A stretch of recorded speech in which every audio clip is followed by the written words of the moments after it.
અમેરિકામાં કમલા હેરિસ હવે પોતાની પૂરી તાકાતથી ચૂંટણી પ્રચાર કરી રહ્યા છે ત્યારે ઘણા લોકોને સવાલ થાય છે કે કમલા હેરિસ યુએસના પ્રેસિડેન્ટ બને તેનાથી ભારતીય ઇમિગ્રન્ટ્સને ફાયદો થશે કે નહીં. ડોનાલ્ડ ટ્રમ્પ તો આ મામલે બહુ સ્પષ્ટ છે, તેઓ ઘણી વખત ઇમિગ્રન્ટનો વિરોધ કરી ચૂક્યા છે, પરંતુ કમલા હેરિસનું ઇમિગ્રન્ટના મામલે શું વલણ છે? કમલા હેરિસ પોતે જમૈકન પિતા અને ભારતીય માતાના સંતાન છે, એટલે કે તેમના માતા પિતા બંને અમેરિકામાં ઇમિગ્રન્ટ હતા અને સિવિલ રાઇટ્સની મૂવમેન્ટ ચાલતી હતી અમેરિકામાં. તે સમયે તેઓ અમેરિકા આવ્યા હતા. યુએસ કોંગ્રેશનલ બજેટ પ્રમાણે અમેરિકામાં 2026માં પણ નેટ ઇમિગ્રેશન વધતું રહેશે અને તેના કારણે અમેરિકામાં વર્કફોર્સનું પ્રમાણ વધશે અને સાથે સાથે વર્કફોર્સ વધુ યુવાન બનશે. અમેરિકામાં બહારથી ઇમિગ્રન્ટ આવે અને તેઓ જો 25 વર્ષથી લઈને 54 વર્ષ સુધીની વર્કિંગ એજના હોય તો તે ફાયદાકારક છે, કારણ કે તેનાથી લેબર ફોર્સ વધુ યુવાન બને છે અને સરેરાશ અમેરિકનની વધતી ઉંમર જે હોય તેની સામે ઇમિગ્રન્ટ એક પ્રકારની રાહત આપી શકે છે. ઇમિગ્રેશનમાં જે વધારો થયો છે તેનાથી 2024થી લઈને 2034 વચ્ચે યુએસના જીડીપીમાં લગભગ 0.2% વધારો થઈ શકે છે ઇમિગ્રેશનના કારણે. હવે મુખ્ય સવાલ એ છે કે ઇમિગ્રેશનના મામલે કમલા હેરિસનું સ્ટેન્ડ શું છે? તો હેરિસે એક સ્પીચમાં કહ્યું હતું કે લેટિન અમેરિકાના દેશોમાંથી યુએસમાં જે ઇમિગ્રેશન થાય છે તેનું એક કારણ છે ત્યાંની ગરીબી અને હિંસા, અને જો હું પ્રેસિડેન્ટ બનીશ તો તેનો ઉકેલ લાવવા માટે કામ કરીશ. ગયા વર્ષે કમલા હેરિસે સેન્ટ્રલ અમેરિકન કોમ્યુનિટીને મદદ કરવા માટે $950 મિલિયન ફંડ આપવાની વાત કરી હતી.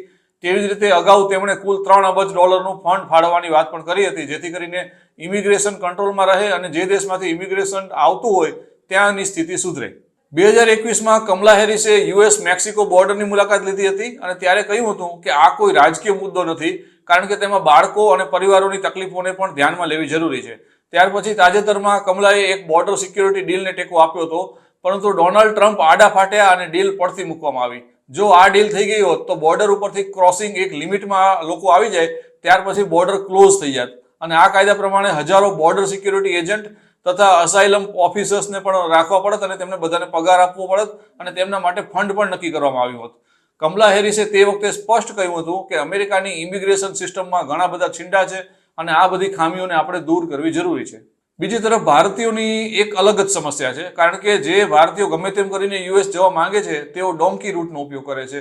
લોકોને દિલ્હી કે મુંબઈથી ટુરિસ્ટ વિઝા ઉપર દુબઈ લઈ જવામાં આવે છે અને ત્યાંથી વેનેઝુએલા, નિકારાગુઆ, ગ્વાટેમાલા આવા બધા લેટિન અમેરિકન દેશોમાં લઈ જવામાં આવે છે. ત્યાંથી તેઓ પગપાળા ચાલીને જંગલના રસ્તે અત્યંત જોખમોનો સામનો કરીને યુએસ મેક્સિકો બોર્ડર ઉપર પહોંચે છે અને ત્યાં તેઓ ઘૂસણખોરી કરે છે. અમેરિકન કસ્ટમ્સ એન્ડ બોર્ડર પ્રોટેક્શનના ડેટા અનુસાર ગયા વર્ષે યુએસમાં ઘૂસણખોરી કરવા જતા 96,917 ભારતીયોને પકડી લેવાયા હતા અને તેમને ત્યાંથી કાઢી મુકાયા હતા, જ્યારે 2021માં આ સંખ્યા 30,660ની હતી. યુએસ મેક્સિકો બોર્ડર ઉપર જે સમસ્યા છે તેના માટે રિપબ્લિકનોએ કમલા હેરિસને દોષ આપ્યો હતો. હવે જો હેરિસ સત્તા ઉપર આવે તો બાઇડન સરકારના ઇમિગ્રેશન મામલે ટ્રેક રેકોર્ડને જોતા તેઓ આકરી ટીકાનો સામનો કરે તેવી શક્યતા છે. અમેરિકામાં જે ઇમિગ્રન્ટ આવે છે તેમાં ગ્વાટેમાલા, હોન્ડુરસ અને એલ સાલ્વાડોરના રસ્તેથી આવતા લોકો મુખ્ય છે અને આ તમામ દેશો એવા છે જ્યાં ભયંકર ગરીબી છે, કરપ્શન છે અને બેફામ હિંસા પણ થાય છે.